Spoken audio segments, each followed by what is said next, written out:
Hey guys! Welcome to my channel, 2 Minute Reads by JL. Pero bago yan, please like and subscribe!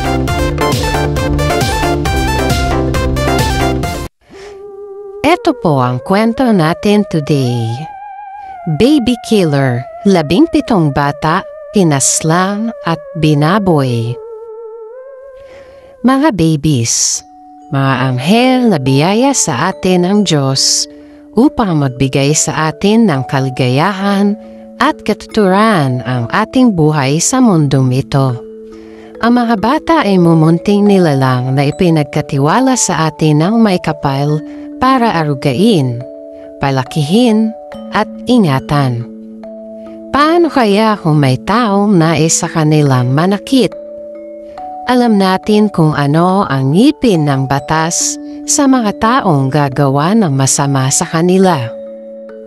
Tunghayan natin ang kwento ni Darbara Singh, tinaguriang Baby Killer.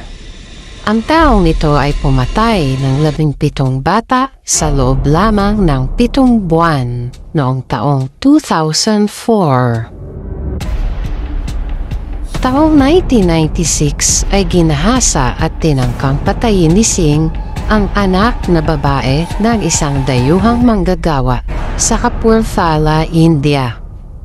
Naaresto siya dahil sa 3 kaso ng rape at murder noong 1997 at nasintensyahan ng 30 taon ng pagkakakulong.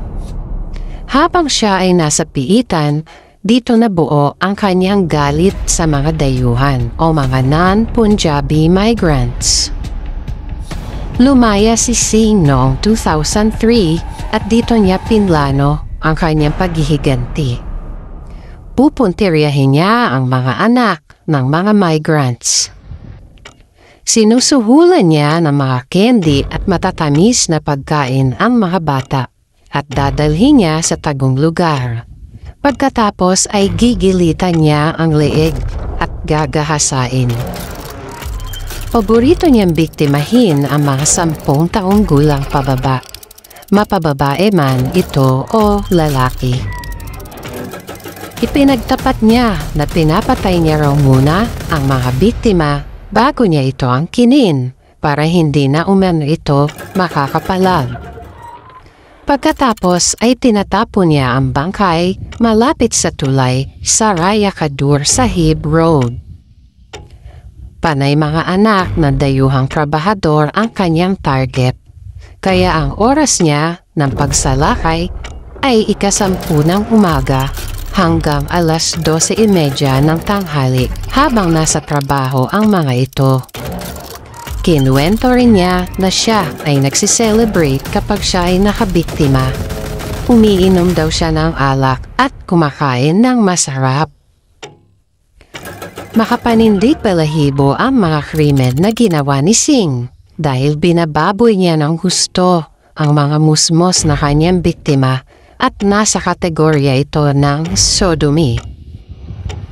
Iisa ang kanyang modus kaya na-trace ito ng mga pulisya, pati na rin ang mga report ng mga magulang ukol sa mga nawawala nilang anak at mga tumestigo ng kanyang pagkidnap sa mga bata.